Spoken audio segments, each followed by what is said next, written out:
America does behave that way. America, in many cases in the past, has framed, arrested, assassinated a pretty horrifying story. And it shows our drift towards fascism. I mean, it really does. It's yet another attack on an excellent journalist who has done nothing wrong. And here's the article from Grayzone where he often writes, British police detain journalist Kit Klarenberg, interrogate him about the Grayzone for hours. As soon as journalist Kit Klarenberg landed in his home country of Britain on May 17th, 2023, 6 anonymous plainclothes counter-terror officers, although they just reported on this yesterday, but he was detained on May 17th. 6 anonymous plainclothes officers, counter-terror officers, detained him. They quickly escorted him to a back room where they grilled him for over 5 hours about his reporting for the Grayzone. He also reports for Mint Press, where I formerly worked as well. But hours detained by a counterterrorism task force for reporting. They also inquired about his personal opinion on everything from the current British political leadership to Russia's invasion of Ukraine. At one point, Klarenberg's interrogators demanded to know whether the Grayzone had a special arrangement with Russia's Federal Security Bureau, the FSB, to publish hacked material.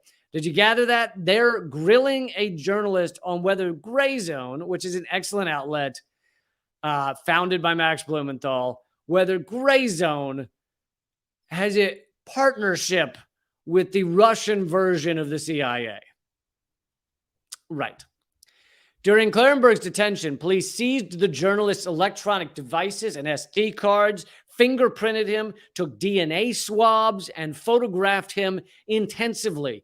They threatened to arrest him if he did not comply. They're basically treating him like they did Michael Jackson, except Michael Jackson, they had more of a reason for doing that. Klarenberg's interrogation appears to be London's way of retaliating for the journalist's blockbuster reports exposing major British and U.S. intelligence intrigues. In the past year alone, Klarenberg revealed, and many of these I covered at the time, by the way, I covered Klarenberg's reporting on them, revealed how a cabal of Tory national security hardliners violated the Official Secrets Act to exploit Brexit and install Boris Johnson as prime minister. In October of 2022, Klarenberg earned international headlines with his expose of British plans to bomb the Kerch Bridge connecting Crimea to the Russian Federation. I covered that story when he reported it. It showed that the Brits had been the ones to bomb that bridge. I'm not sure if you remember that from a little less than a year ago, I think. Basically, a bridge was bombed that connected Crimea to Russia, and initially they tried to blame it on Russia, the mainstream media, trying to say Russia bombed its own bridge, kind of like Russia bombing its own Nord Stream pipeline. And eventually they, after Klarenberg's reporting and others, they conceded that it was Ukraine that did it. But Ukraine did it. Whether Ukraine did it or not, it was a British plan initially. And Klarenberg revealed that. Then came his report on the CIA's recruitment of 2 9/11 hijackers this April, a viral sensation that generated massive social media attention. I want to show you just the headline of that one. I covered that one when it came out as well. Bombshell filing, 2 of the 9/11 hijackers were CIA recruits. That was in a court filing. Truly incredible stuff. But yeah, I covered that one as well that he put out because he does amazing work. To continue from the article, among Klarenberg's most consequential exposés was his June 2022 report unmasking British journalist Paul Mason as a UK security state collaborator hell-bent on destroying the Grayzone and other media outlets, academics, and activists critical of NATO's role in Ukraine. Because Klarenberg's reporting on Mason relied heavily on leaked emails. Mason falsely accused him of assisting a Russian state-backed hack and leak disinformation campaign. Sound familiar? So basically, they're using the same Russiagate garbage that's completely fake and false and everything else. They're using it against journalists. They're using it against politicians they don't like. They just use it. They use it as a weapon against anyone that goes against the mainstream order, the status quo. Mason has also reported the leak of his emails to British police. Dispatched lawyers to, so Emma Bryant dispatched lawyers to demand Klarenberg remove all of his articles that mention her from the internet. The lawyer letters also threatened costly super injunctions to prevent further reporting and challenged the authenticity of the email's content. So despite the fact this guy is reporting completely true stuff, they're threatening him with lawyers, threatening him with all kinds of financial headaches, if not prison. They removed the Grayzone's YouTube video on these articles. The article continues, it therefore appears that British authorities did not detain Klarenberg for any legal breaches, but because he reported factual stories that exposed the national security state's own violations of both domestic and international law, as well as the malign plots of its of its media lackeys. And this is some horrifying shit. I mean, this is that they're grabbing up journalists and detaining them for hours and hours. And I'm sure during that time, if you're a journalist, you start to think, I wonder if I'm Julian Assange now. I wonder if I'm the next Assange. Because this is not normal. This is like the way this is the way a fascist state behaves. And just horrifying. But on top of that, you have essentially zero mainstream media coverage of this because the mainstream media both doesn't care what happens to legitimate journalists like Kit Klarenberg. They don't care because he's not in the big club of mainstream media journalists. But not only do they not care, they don't even want to mention that he exists because every time he reports, he makes them look like fools. America, in many cases in the past, has framed, arrested, assassinated, destroyed the careers of journalists.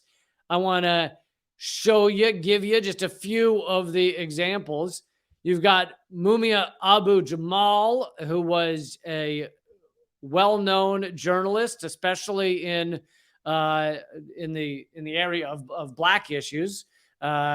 In Philadelphia, he was beloved. I mean, he still is beloved, but he was beloved even before they then framed him for the murder of a cop, refusing to allow in most evidence into the trial. He's been on death row most of his life since then. He's had a lot of health issues, and he's still in prison. And that he was a journalist and a well-known and successful one at that before they framed him. You have Gary Webb, the journalist who revealed around 1995, 1996, he, after years of research, revealed the CIA efforts to bring crack cocaine to the U.S., especially to Los Angeles area, California, and how it destroyed Black and brown communities. And he revealed CIA efforts to do that and where they were selling the crack in the U.S. and then using that money for various things internationally that they wanted to keep clandestine. Gary Webb had his career destroyed first, but then killed himself with 2 shots to the head. Literally 2 shots. So you can ask yourself whether you think that was actually a suicide with the 2 shots to the head. And I'm not, that's the official report. That's the official coroner. That's the official, all the newspapers. They all reported, you can go back and read them today, that he killed himself with 2 shots to the head. So, in case you were wondering about that. And Let's not forget Michael Hastings, an amazing journalist. He wrote mainly for Rolling Stone, although he also did work with BuzzFeed, but revealed, what was the name of the general, but not Petraeus, the other one. But came out with a big expose revealing various generals and military, high up Pentagon officials, revealing the truth behind them, that they didn't care about civilians and other things. And he was also working on other articles at the time of his death, when his car exploded in 2012, 2013 in Los Angeles. And they claimed it's because he was driving. McChrystal, yeah. Thank you, folks, for reminding me. Thank you, Dr. Nick Riviera. General McChrystal is who he revealed.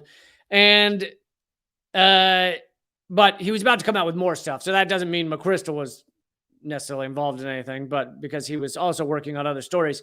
But they told us that his car went 100 miles an hour and then ran into a tree and exploded 5 times.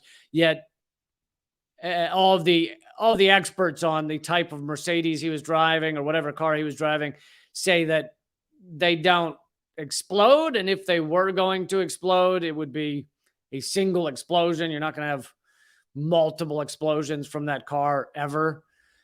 So anyway, that's my journalist Michael Hastings. And then, of course, we have Julian Assange, who I don't need to remind you how much he's been tortured by the US and UK. This is an article from just 2 days ago. Free Julian Assange, Noam Chomsky, Daniel Ellsberg, and Jeremy Corbyn lead a call at the Belmarsh Tribunal to free Assange. And I wanted to play for you a brief clip, a very quick clip of clippity clip of the clip. I wanted to play for you of my interview with Stella Assange from a couple of months ago. And yeah, wanted to show you that. So.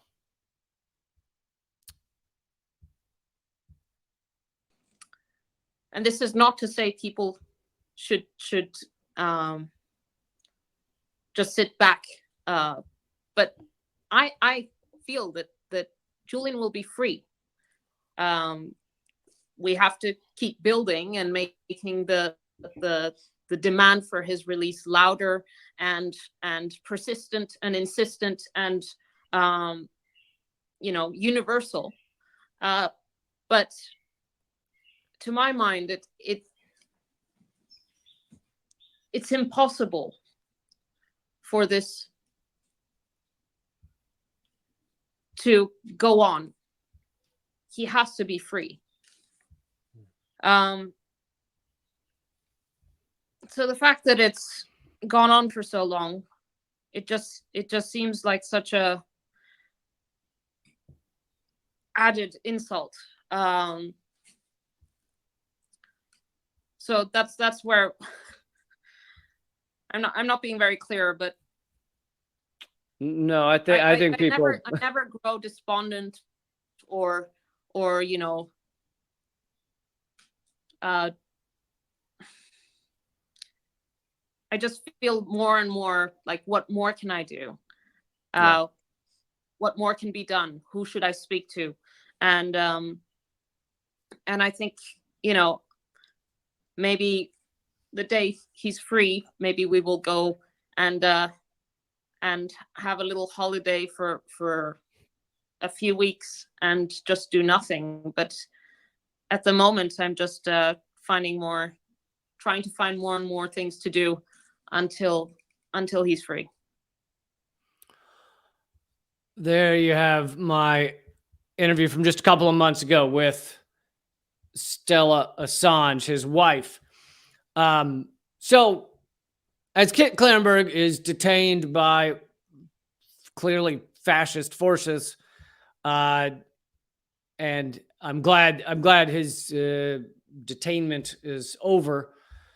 Let's remember that this is not This is not something new. And I haven't even gotten into the people who've had their careers either halted or destroyed or sidelined, either fired or no longer allowed in mainstream airwaves. Everyone from Seymour Hersh to Chris Hedges to Phil Donahue to Jesse Ventura to Ed Schultz to Rick Sanchez. It's just so many, Melissa Harris Perry, that basically started pushing against the borders of what is allowable.